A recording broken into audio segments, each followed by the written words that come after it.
Boa noite a todos. Ele não lembrou direito do que falaria sobre o pão, né? Mas nem só de pão vive o homem. Com esse entendimento de que nós não vivemos só de pão, conforme a recomendação de Jesus, essa frase, fora da caridade não há salvação, é que ela vai se encaixando de fato, né? Porque a gente deve entender em profundidade o que significa fora da caridade não há salvação. É uma normativa, é uma regra de todo espírita esta frase. E devemos então pensar sobre ela.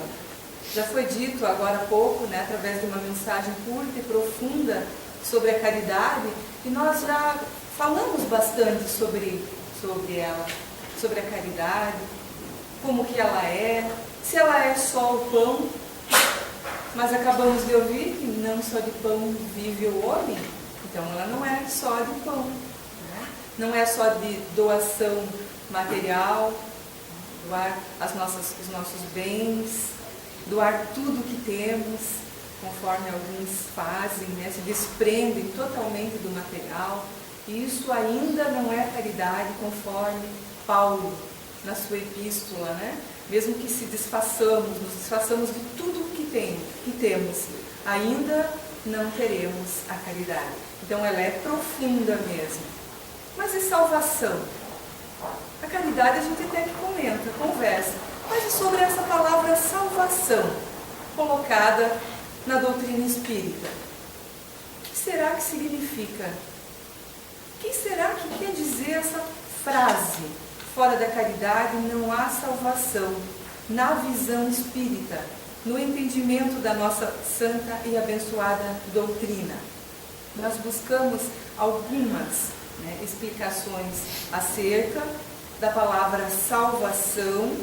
Segundo Ian Ives, ele é um grande filósofo e ele coloca lá num dos seus livros que salvação, em hebraico, significa respirar à vontade. Fica vago para a gente, né? Salvação, respirar à vontade. E aí tem toda uma explicação acerca disso. Uma pessoa que esteja respirando bem, ela está salva. Isso é uma mentira? Acho que não, né? Quando a gente para de respirar, alguma coisa, né? A gente já está, não. E, inclusive, tem até os procedimentos para que volte a respiração.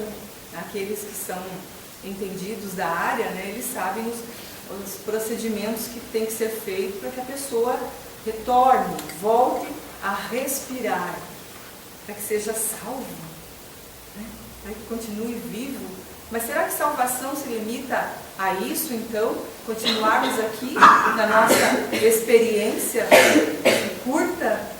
Porque parece longa, depende da fase que a gente está vivendo, ela parece longa, depende.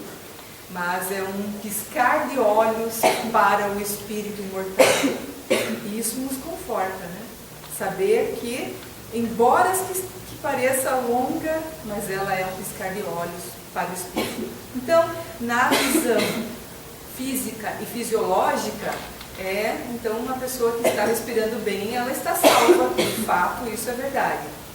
E também lá no dicionário hebraico-português e aramaico-português, esses escritores ali, eles colocaram salvação como beleza, segurança, prosperidade, libertação, claridade. Olha só, todos são sinônimos de salvação. Alguém já tinha feito essa pesquisa e parado para pensar na palavra salvação? Está fazendo sentido tudo isso? Ou está parecendo muito uma viagem? Está esquisito? Será que está esquisito tudo isso? Antes de receber no latim eclesiástico a conotação mais radical de salvação eterna, a maioria de nós tem origem católica. Então, na origem católica, salvação tem aquela conotação de ir para o céu, ligado diretamente a isso, né? Ser salvo significa que você não vai arder no fogo do inferno. Salvo, né?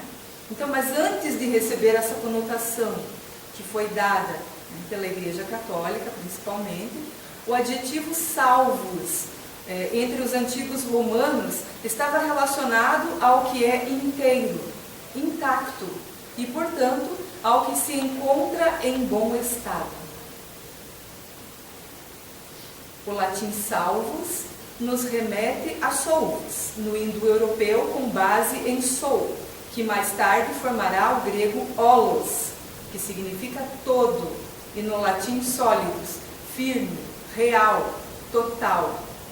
E a gente poderia falar aqui sobre a nossa visão limitada, comparando com a visão holocentrada de Francisco de Assis. Um ícone dessa visão holocentrada, que significa que eu faço parte do todo e o todo faz parte de mim. E aí ele chamava todo mundo de irmão, né? Conhecido por irmão Sol, irmão Lua, as pedras eram irmãs dele, até a dor era irmã de Francisco de Assis. Então é uma visão muito ampliada nesse holos, que significa todo, holocentrada, que nós encontramos ainda algumas barreiras para chegar nesse nível, né? A gente tem muito ainda o que trabalhar, mas temos um exemplo a seguir. O principal é Jesus, nosso guia e modelo, né? Nosso irmão mais velho, o nosso farol. Mas temos esses nossos irmãos que viveram aqui também, que é o caso do Francisco de Assis, com essa visão, então, holocentrada. Mas como ainda entender agora, fora da caridade não há salvação? Todos nós aqui, tenho quase certeza que conhecemos a parábola do bom samaritano. Eu acredito que sim, né? Todos nós conhecemos. E ela fala de amor. Mas o amor a quem? A quem será que é falado o amor na parábola do bom samaritano? Será que é o amor a Deus? É amor ao próximo, né? Essa parábola fala exatamente do amor ao próximo. E o que aconteceu naquele tempo? Levantando-se um doutor da lei, experimentou-o, dizendo. Então eles estavam sempre experimentando Jesus, né? O doutor da lei, entenda-se nos dias de hoje por advogados. Hoje nós temos os advogados, doutores da lei. Então esse doutor da lei indagou a Jesus: Mestre, que farei para herdar a vida eterna? Alguém lembra da resposta? Silêncio. A gente conhece bem pouco do Evangelho ou a gente tem vergonha, será? Ou a gente tem medo de errar alguma frase, alguma palavra? É isso que ele respondeu? Jesus em seguida?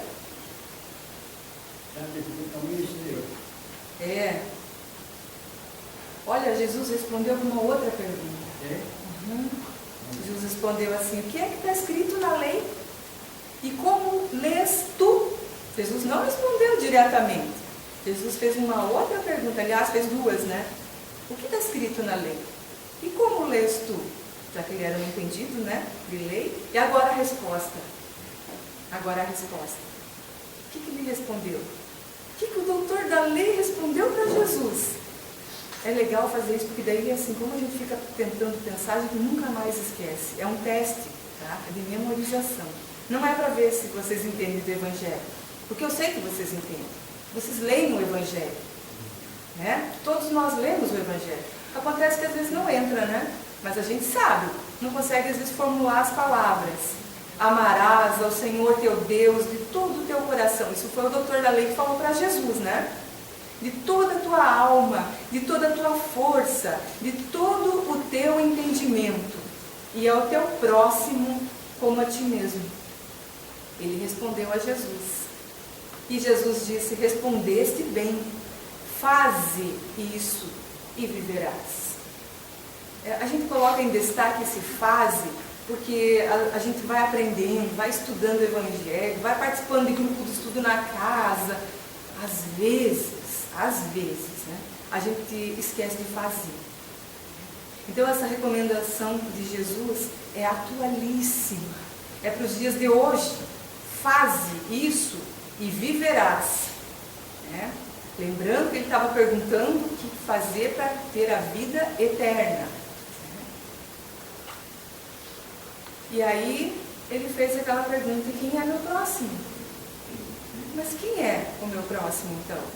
E aí tem toda uma profundidade de estudo, principalmente com Haroldo Dutra Dias, acerca de cada pedacinho dessa parábola. É incrível o entendimento desses estudiosos da doutrina espírita, né? Nós não vamos nos demorar no que eles nos ensinam, mas é bem profundo na visão espírita.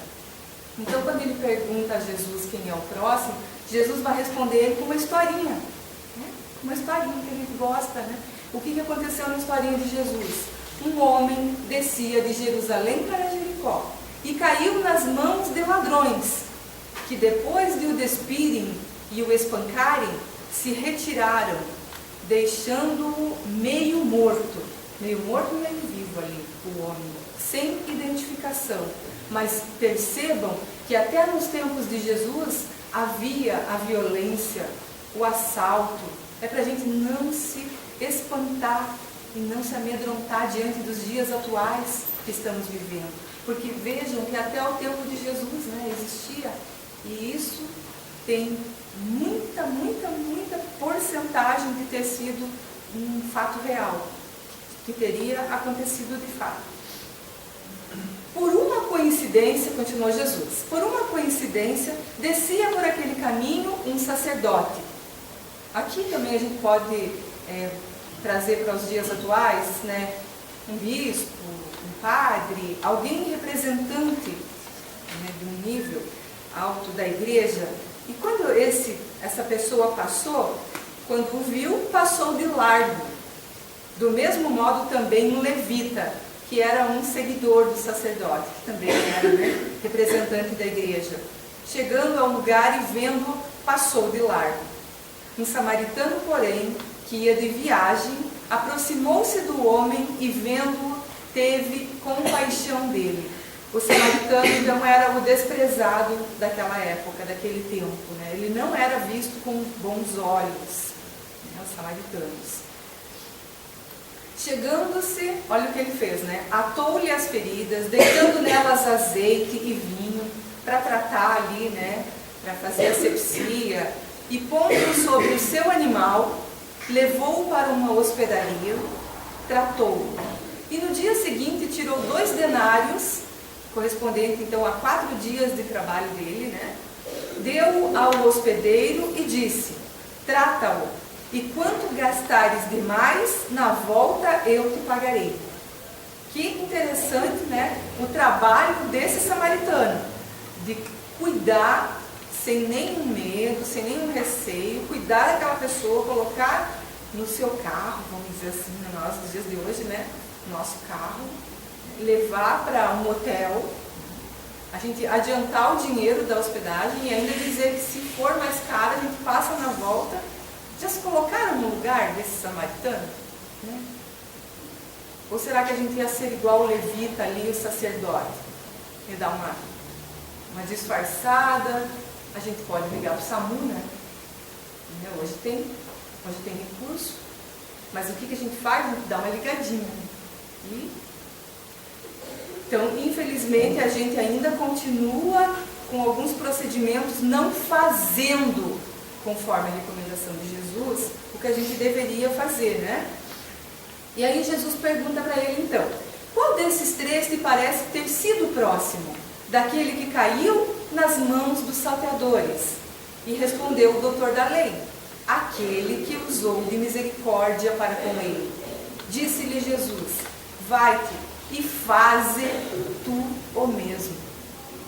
As sábias palavras do Divino Mestre, nos aconselhando fazer o que precisa ser feito, né?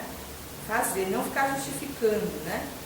Aqui é só uma imagem, então está meio estreitinha, quase não dá para ver, né? Mas é de Jerusalém. Que Jerusalém, então, ela era a famosa morada da paz. tem toda uma explicação. Se vocês quiserem todas as explicações de Jerusalém e Jericó, tem no Wikipédia da internet. Tem tudo lá para consulta, né? Mas de qualquer forma, ela era conhecida como um santo lugar, né? Lugar assim de paz. E Jericó, que não deixa de ser uma cidade bonita, né? Montanhosa, então era a cidade da maldição, conhecida então descendo de Jerusalém para Jericó. Tem todo um sentido também, né, nas explicações acerca dessa passagem de Jesus. E a estrada, então? A estrada entre as duas cidades estava situada num vale rochoso e perigoso, que era frequentado por criminosos. Isso é um fato, tá? Portanto, era um percurso temido por viajantes daquela época.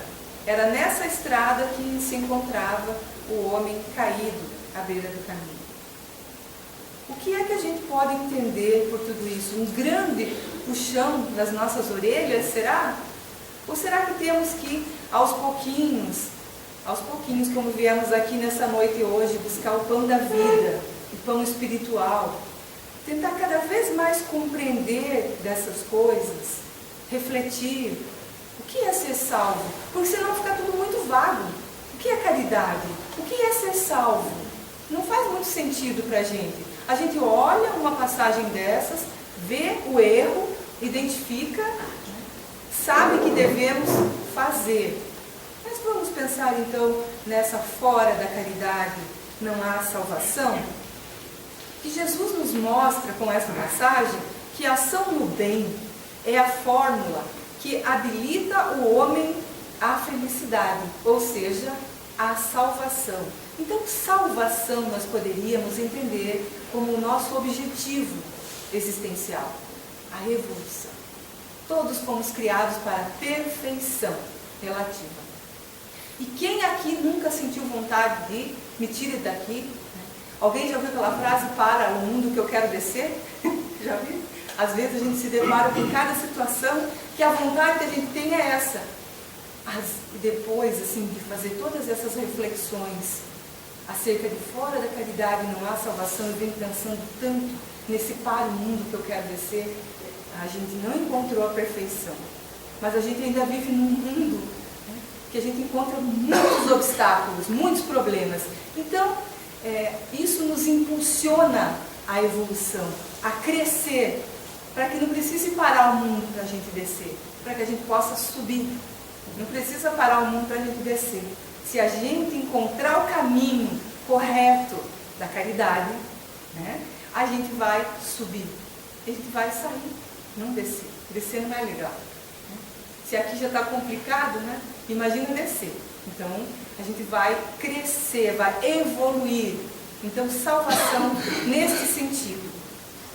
E a nós espíritas que temos o livro dos Espíritos, encontramos lá na parte 3ª, que fala das leis morais, no capítulo 12 da perfeição moral, Kardec vai tratar de assuntos relacionados às paixões. E é bem interessante esse capítulo, é curtinho, bem curtinho, né?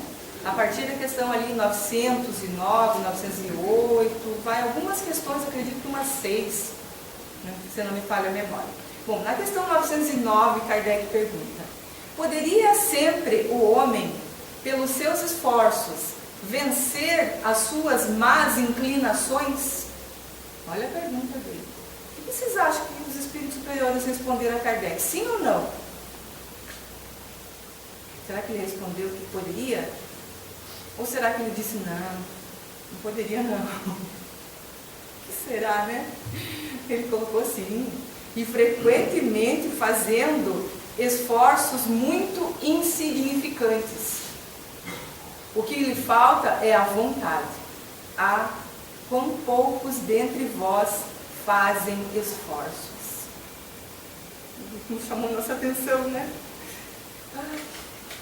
Então, eles estão nos orientando a essa ferramenta que nós temos, chamada vontade. A vontade. E como é triste você perceber alguém com má vontade. Ou vocês nunca passaram por isso? Alguém que está lhe atendendo, alguém do órgão público, não vou olhar para ninguém agora, como pode ser que tem alguém aqui, né? Que trabalha lá na prefeitura, não, qualquer coincidência aqui, né? Agora eu não me lembro a frase, mas é mera coincidência, né? Qualquer semelhança é mera coincidência, mas é que acontece bastante, né? Alguns bancos que nos tratam com má vontade, com muita má vontade. E como é triste a gente ser tratado com má vontade. E a gente trata com má vontade não apenas os outros, mas também a nós mesmos. Os espíritos superiores estão nos advertindo que nós poderíamos fazer esforços, olha, muito insignificantes. Vamos colocar a palavra muito na frente ainda. E que nós não temos a vontade. Nós usamos muito pouco a vontade. Né? Então a gente acaba fazendo muito pouco esforço. E o verdadeiro espírita, né, é aquele que se esforça para domar as suas más inclinações. Porque nós somos espíritos imperfeitos. E nós temos más inclinações. E nós temos que estar o tempo todo domando, né? A maledicência, o egoísmo, eles ficam batendo ali, a gente vai domando. Esse é o espírita. O espírita que está na doutrina espírita é aquele que é visitado frequentemente pelas suas más inclinações. Por isso que a gente não vê nenhum espírita perfeito. Para nós, perfeito é Jesus. Nós somos todos espíritos imperfeitos. Então, o verdadeiro espírita vai fazer os esforços para domar as suas más inclinações. E isso vai resultar na sua transformação moral. Ou seja, a salvação. Então a caridade, ela deve inicialmente começar pela gente mesma. E esse esforço da vontade é o pontapé inicial. O esforço, olha, o mínimo esforço é insignificante. Esse pão da vida, que foi muito bem colocado aqui no início hoje, ele quase não é lembrado por nós. Ai, a distração. Esse mundo está tão divertido, tem tanta coisa, e o nosso trabalho nos exige tanto, e às vezes a nossa família, e ali a gente está fazendo esforços também, na nossa família, no convívio, e precisamos ter lazer, é claro, isso faz parte, é necessário para nós, é necessário esses momentos de relaxar, mas as leituras, como que andam? Como que a gente faz? Quantos livros nós estamos lendo por ano, por exemplo? É vasta, a doutrina espírita. É vastíssima, é riquíssima. E a gente entra numa biblioteca espírita, não sei vocês, eu tenho aquela sensação que não li nada, Eu me sinto assim, como dizia o Chico lá, que ele era um cisco, meu Deus, o que eu vou dizer de mim, Porque ele escreveu 400 e tantos livros, e era um cisco. Eu não li 400 e tantos livros. Eu vou numa biblioteca espírita, eu vejo que eu tenho tanto para ler ainda, e a gente não faz esses esforços. Então deve começar por essas questões. A gente vai lendo, a mente vai se acendendo, vai abrindo. Puxa, não tinha parado para pensar nisso. Tem tantos escritores que nos iluminam a mente, para que o coração siga. A gente tem que fazer um esforço. Então a vontade, ela é a gerência esclarecida e vigilante. É a auréola luminosa da razão. E é a concessão da divina providência após a multimilenária viagem do ser pelas províncias do instinto. Então nós vamos ali naquele processo evolutivo, como princípio inteligente, vamos evoluindo, somos homens. Nem só de pão vive o homem, como afirmou Jesus. Estamos no reino máximo, e nem sempre nos comportamos como tal, às vezes inferiores aos animais, infelizmente, mas estamos ali no topo da cadeia e recebemos então a vontade, essa ferramenta maravilhosa. Nessa questão 909, Miriam Meias vai fazer o seu comentário. Existe um livro, chamado Os Espíritos Comentado, não sei se vocês já ouviram falar. Então Miriam Meias vai fazer um comentário acerca da questão 909, que vocês lembram, que falam do nosso esforço lá, que é da vontade, das paixões. As más inclinações certamente nascem da ignorância das leis naturais. na profundidade do termo, somente com a maturidade da alma, ela se livra de todas as más tendências. É isso que a gente falou, né, também. Que nós estamos ainda espíritos imperfeitos, né? Então, o próprio nome paixão já nos traz um ambiente negativo. E é verdade, né? Falou em paixão, a gente já pensa que é aquela loucura, em que as pessoas cometem verdadeiras loucuras por paixão, principalmente entre os próprios seres, né? Cometem suicídios, assassinatos, né? Então ela traz esse peso, a palavra paixão. Jesus, ao vir à terra para iluminar os corações dos homens, foi rejeitado, perseguido, crucificado e morto entre dois malfeitores, por querer mudar o comportamento espiritual de todos os povos. E isso é uma grande verdade. Não foram aceitas as ideias de Jesus, né? Ele tinha todo aquele entendimento, mas aquela sociedade materialista, medrosa, né, desse pão da vida, num sentido mais profundo, o colocou, né, entre os dois malfeitores na cruz. Nós podemos transformar todas as paixões em forças de paz, eliminando os detritos das inferioridades em todos os campos de ação, para que o amor acenda em nós um sol de Deus com estrelas do Cristo. Que poético, né, Miramês, falando dessa questão então das paixões. Porque as paixões, se a gente souber levar, elas são saudáveis, são necessárias para nós, né? Se a gente não tiver alguma paixão por alguma coisa, a gente fica desmotivado. Então a gente precisa ter, isso nos move, isso aqui nos move, é necessário, mas que a gente saiba conduzir isso de uma forma proativa, construtiva, né? Lembrando lá da salvação do belo, da claridade, puxando para esse sentido, né? E no livro Viagem Espírita em 1862, uma obra em que Kardec fala das suas viagens, ele colocou esse pequeno texto que a gente retirou. Ensinai, pois, a caridade e, sobretudo, pregai pelo exemplo. É a âncora de salvação da sociedade. Só ela pode realizar o reino do bem na terra, que é o reino de Deus. Sem ela, o que quer que façais, só criareis utopias, falsas verdades, né?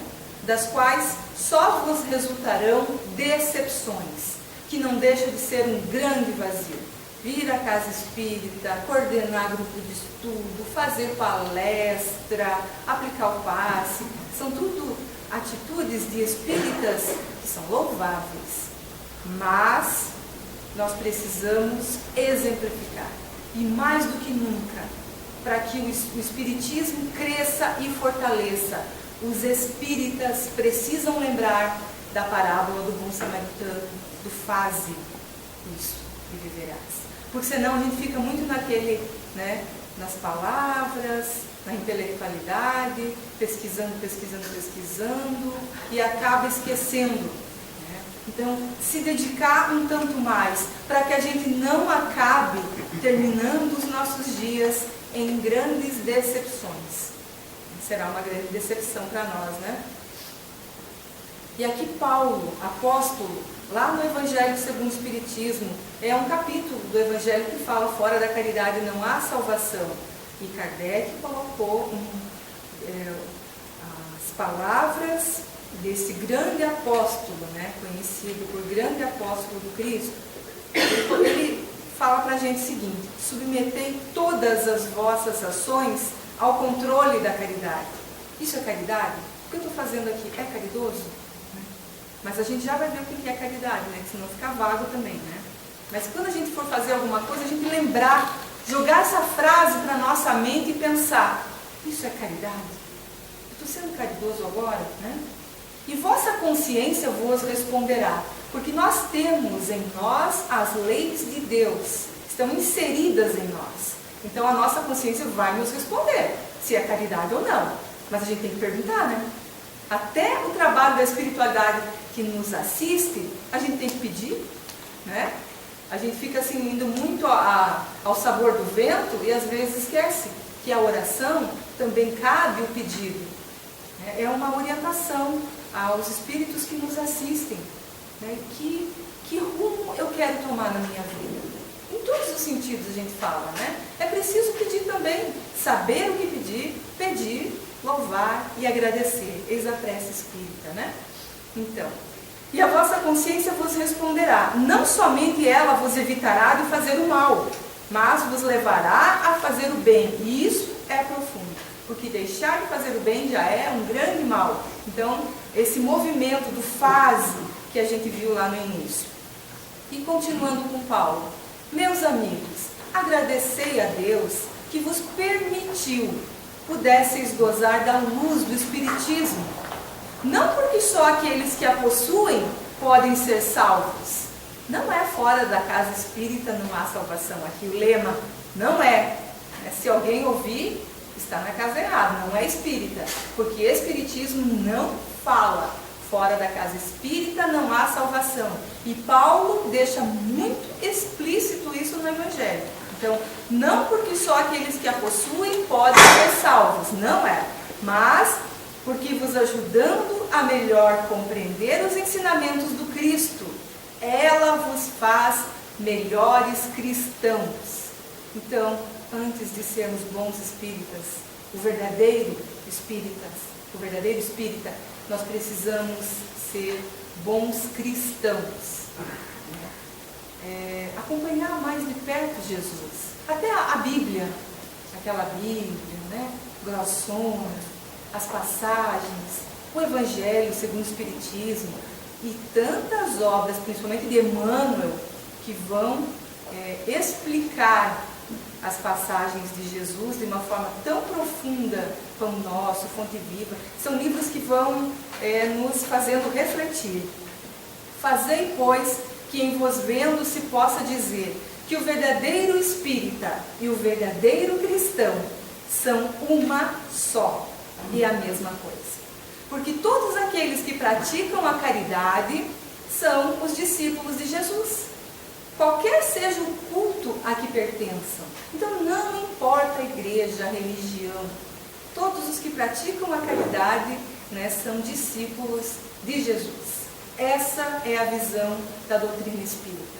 Não importa qual religião. Cada um está na religião que se sente mais confortável, que lhe satisfaz. Se a doutrina espírita está nos fazendo bem, somos espíritas, né? Vamos frequentar a casa espírita, mas sejamos discípulos de Jesus, né? Conforme a recomendação de Paulo. Compaixão. Um pouco é possível fazer muito, menos faz aquele que nada faz. Então, às vezes, a gente tem aquela sensação de, o que adianta eu fazer isso? Vai resolver pouco ou quase nada. Mas então, menos faz aquele que nada faz. É uma frase assim também para a gente colocando, né? Mas é pouquinho, mas é a minha contribuição. É o que eu posso dar, né? É o que eu posso oferecer e vou. Porque isso vai fazer a diferença na vida dos outros ou na nossa vida, né? Faze isso e viverás, Jesus nos orientou. Então, isso vai fazer a diferença na nossa vida, a salvação, a evolução.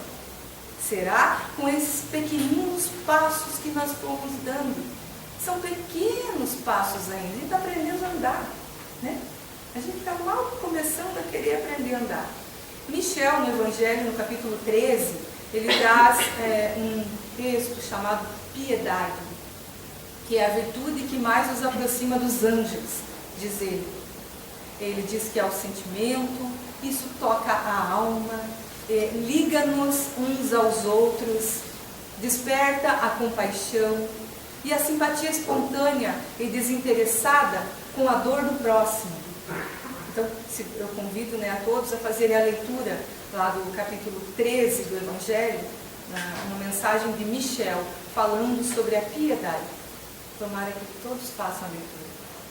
Tomara que todos tenham o Evangelho segundo o Espiritismo e que todos façam a leitura, né, desse texto lindo e profundo. Vocês vão ver que estou falando a verdade.